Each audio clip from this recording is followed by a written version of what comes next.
নমস্কার বন্ধুরা, সবাই কেমন আছেন?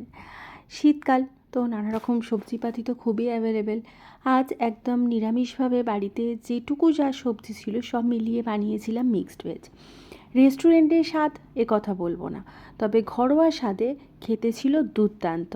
আমি পারমিতা, আর আপনারা দেখছেন দুর্গার হেসেল। সরাসরি চলে এলাম দুর্গার হেসেলে।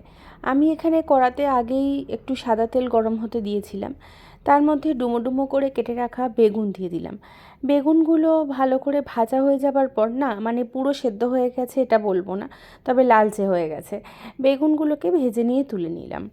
তারপরে আমি দিয়ে নিলাম এখানে শিম। যে কটা শিম ছিল ঘরে সে কটাই দিয়েছি, শিমগুলোকেও ভেজে নিয়ে তুলে নিচ্ছি। আর তারপর সেই তেলের মধ্যেই দিয়ে নিলাম আলু, গাজর, বিনস আর সামান্য একটা ক্যাপসিকামের টুকরোও এর মধ্যে ছিল। তো সবগুলো দেবার পর সেটাকেও হালকা একটু ভাজা মতো হয়েছে, এরকম সময় সেগুলোকেও তুলে নিচ্ছি। তো এখানে আমি আমার ঘরে থাকা সমস্ত সবজিগুলো ব্যবহার করেছি। আপনারা আপনার ঘরে যা যা সবজি আছে সেগুলো তো ব্যবহার করতেই পারেন। তাছাড়া ফুলকপি তো অবশ্যই ব্যবহার করবেন, কিন্তু এদিন আমার বাড়িতে ফুলকপি ছিল না, তাই ফুলকপিটা দেওয়া হয়নি। তেলটা অনেকটাই কমিয়ে নিয়েছি, যেহেতু সমস্তগুলো ভাজা তাই তার মধ্যে বেশ খানিকটা তেল থাকবে। তো সামান্য একটু তেলের মধ্যে জিরে আর শুকনো লঙ্কা দিয়েছি ফোড়ন হিসাবে।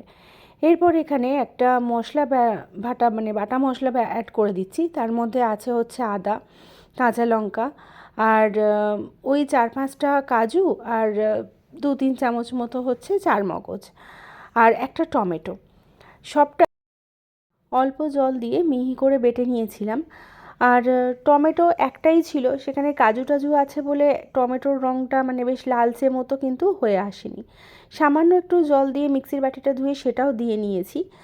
আর তারপর এর মধ্যে টুকটাক মশলাপাতিগুলো অ্যাড করে দেবো। ঘরোয়া মশলাই এখানে অ্যাড করব, অন্য কোনো কিছু না। অর্থাৎ হলুদ, কাশ্মীরি লঙ্কার গুঁড়ো, ঝাল লঙ্কার গুঁড়ো, ধনে গুঁড়ো, জিরে গুঁড়োর ব্যবহার এখানে করছি না।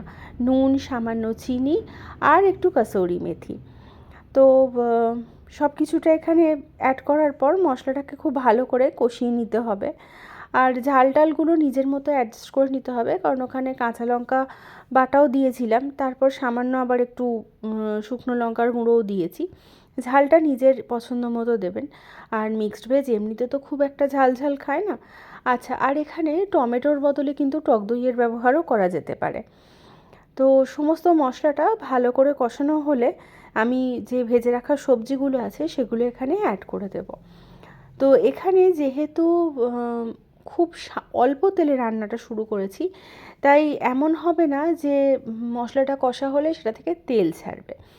আমি পরে যখন সবজিগুলো এখানে অ্যাড করলাম, সবজিতে বেশ খানিকটা মানে ভাজা ছিল যেহেতু বেশ খানিকটা তেল থাকবে।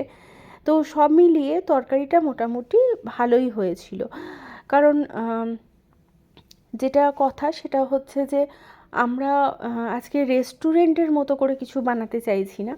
ঘরে যা সবজি আছে সেগুলো দিয়েই আর খুব সামান্য তেল দিয়েই এই রান্নাটা আজকে করেছি। খেতে কিন্তু অসাধারণ হয়েছিল। তো সে কারণেই আপনাদের সাথে শেয়ার করা। আপনারাও একদিন বাড়িতে বানান, ভীষণ ভালো লাগবে, কথা দিলাম। আর চাইলে এখানে পেঁয়াজ টেঁয়াজ দিয়েও বানিয়ে নিতে পারেন। আর তবে আমি তো নিরামিষ দিনে পেঁয়াজ ছাড়াই বানিয়েছিলাম। মশলাটা কষা হবার পর সামান্য একটু জল দিয়েছিলাম, তারপর চাপা দিয়ে ওই মিনিট 15 মতো রেখেছিলাম, গ্যাসের ফ্লেমটা লো টু মিডিয়াম রেখে। তাতে সমস্ত সবজিগুলো সেদ্ধ হয়ে গেছিলো। আর দেখতেই পাচ্ছেন যে ওপরে হালকা হালকা তেল ভেসেই উঠেছে। তো ঠিকই আছে, এর থেকে বেশি তেল মশলা আমি চাইও নি। আর এমনিতেই মশলাপাতি একটু বেশিই হয়েছিল। আর এখানে দিয়ে নিলাম 1 চামচ ঘি আর গরম মশলার গুঁড়ো। আর এখানে দিয়ে নিতে পারেন ধনেপাতা। তো সব কিছু মিলিয়ে তরকারিটা এখানেই কমপ্লিট। এই তরকারিটা আপনি পরোটা, রুটি, লুচি যে কোনো কিছুর সাথেই পরিবেশন করতে পারেন। তো শীতের দিনে এরম একটা তরকারি যে কোনো দিন বানিয়ে নিতেই পারেন। আর বানালে আমাকে একদম জানাতে ভুলবেন না যে কেমন লাগলো।